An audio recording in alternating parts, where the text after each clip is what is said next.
Oh yeah, sexy biscuits. Nice. Long boys blues, 1975. Using girls on the rise. Reviewing games late at night and sometimes friends. But Long boys blues, 1975.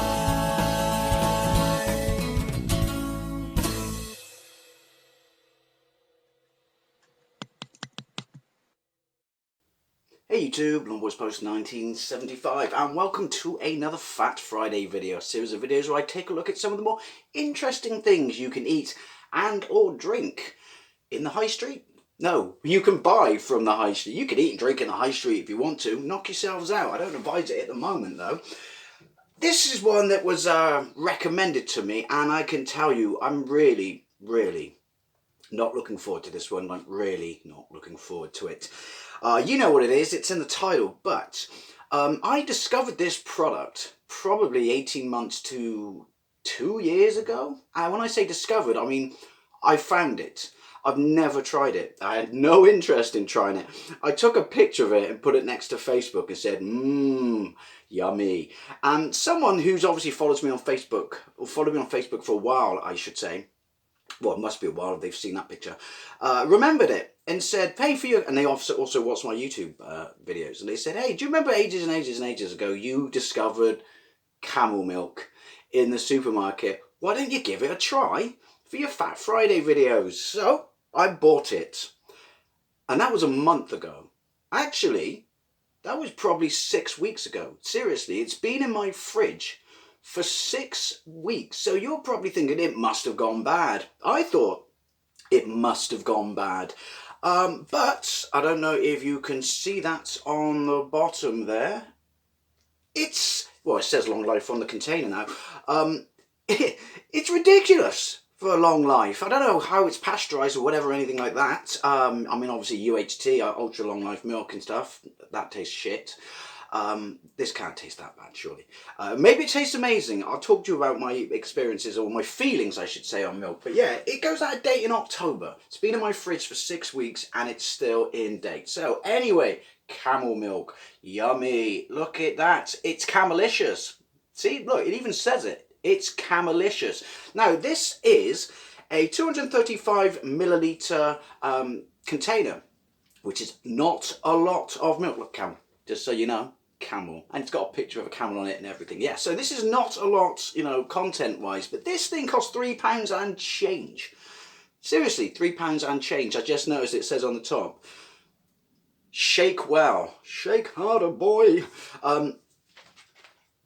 It's even got a picture. Look, fortunately it shows you how to shake in case such an activity is beyond you. It's like I can feel pressure increasing in it now. Anyway, so that's like £3. Now, someone who I work with, who's from the Philippines, say when they drink a lot of this, apparently, they must all be really rich, or either their products are far cheaper in the Philippines. Said it's known for its medicinal properties. So I had a quick look on Tinterwebs, and I can't really think of any off the top of my head apart from it being really good for autism for some reason. But it is really known for its medicinal qualities, and yeah, the other reason I can think is why it being so expensive is, if you look at a camel, maybe you need specialist equipment to milk it, such as a stool. I'm sure someone can explain to me why it's so expensive. Maybe it's a case of how much milk you can get from a camel, or the fact that it's got to be exported, or we obviously import it from quite a long distance away. Anyway, so you're probably thinking, come on, milk's milk. I mean, how bad can it be?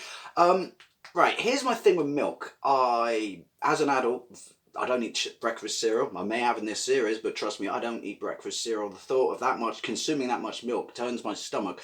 I have a tiny dash of it in tea, because you can't drink black tea, that's just gross. And when it comes to coffee, I've got a Nescafe Dulce Gusto, which means basically, I guess that's powdered milk. So I'm not a fan of milk. And then you're probably saying, well, if you drink cow's milk, how bad can it be? You know, I've tried goat's milk, absolutely nasty.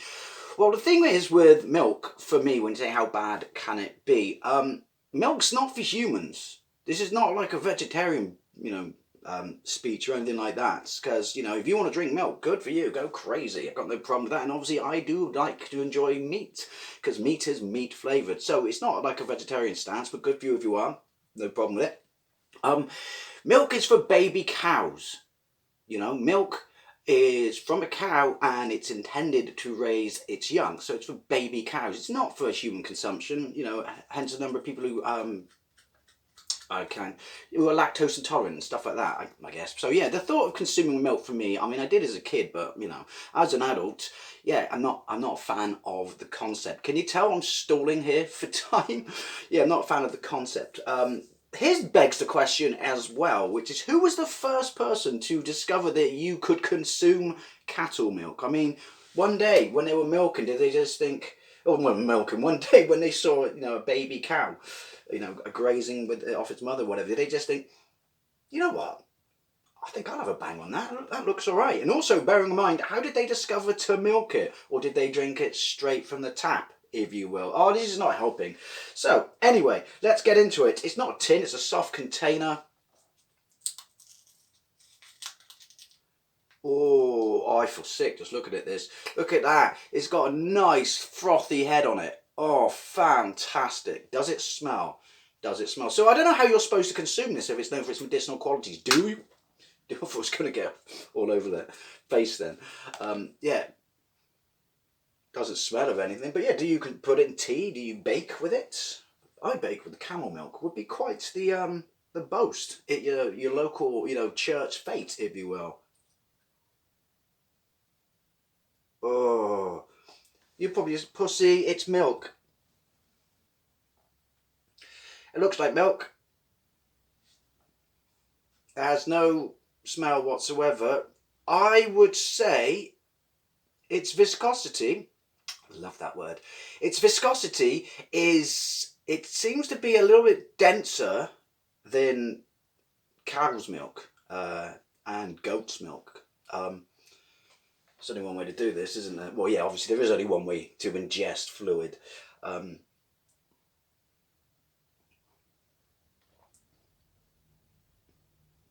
It's not nice. Granted, I don't like milk. I feel like I could heave. Oh, I really do. Now, that's mainly probably to do with the fact that I'm not a fan of milk, but it's got an odd taste. It does not taste like cattle milk, which makes sense because it's a different species of animal. I wouldn't say bitter. It's definitely got a slight thicker viscosity than, that's the word of the day, than cow's milk. It doesn't taste like it. It doesn't taste like goat's milk. It tastes nothing like goat's milk. It tastes nothing like cow's milk. I would say maybe it's the pasteurization process. It's look at me stalling again because I really don't want to try another one. I think I might actually be sick. It's kind of got a quality more in line with UHT, you know, ultra long life milk. I can't believe I'm saying that out loud. Camel milk tastes like UHT milk to me. And to quote Father Ted, no one likes UHT because it tastes like shite. Oh.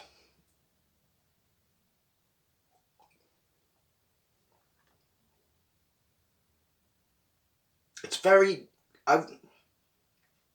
creamy, probably too strong a descriptive term. It's like really creamy. This is going to sound so weird. It's not off. I can tell that it's not off. And it says it's not off, and it's not left my fridge for 6 weeks. I can't keep tasting it to try and describe the taste because, oh, I guess I won't be having my pizza for lunch after this. Do you know what it tastes like? And I don't mean to offend anyone if this is, you know, their livelihood, or, you know, who swears by this or, you know, use it for its medicinal qualities. You know, like big cardboard boxes. You know, like this sort of, I've got a big cardboard box. I will show you. It's full of games. Imagine that, me. You know, like this sort of cardboard box. I mean, probably because from when you're a kid, this is how this makes sense. We all know what cardboard tastes like, don't we? We all know what cardboard tastes like. It's got that kind of cardboard quality. Seriously, this has got a very cardboard quality taste to it. I doubt it's because it comes in cardboard, because obviously our packaging technology these days is through the roof. You know, has to be, you know, to protect you, the consumer, from getting stuff that should not be ingested into you. It tastes like someone's taken a big chunk of that and left it in UHT milk for like an hour in the fridge. We're not monsters. It's not a pleasant experience. I don't like milk, granted, but even drinking regular milk doesn't make me want to yak. This really makes me want to yak. It is not a pleasant experience. It's not pleasant to drink for a number of reasons. One, because its viscosity is slightly gloopier. I'm not saying it's like treacle or anything. It's thicker than normal milk. I don't know if that's the production process or anything like that. And it's just got that. It's got a very cardboardy taste. It's not sweet per se, and it's not sour. It's like it's a neutral. It's a neutral taste, which I've just contradicted myself on, because it tastes of cardboard and UHT milk. Basically, if it got medicinal properties that suit you, look it up. It's on Wikipedia what it's good for and stuff like that, or just Google it. But my personal advice on the subject of this, don't try it. It really isn't very nice. Again, I don't like milk, but I can stomach milk. This is it. If I chugged this now, I would erupt. Proper projectile exorcist vomit. Anyway, no offense to anyone who loves camel milk and or produces camel milk. It's not for me. Anyway, as always, especially if you have had this, it's in the regular supermarket. It's just in the world food section. I would love to know what you think. Thank you very much for watching, and I'll see you later. Certainly not you.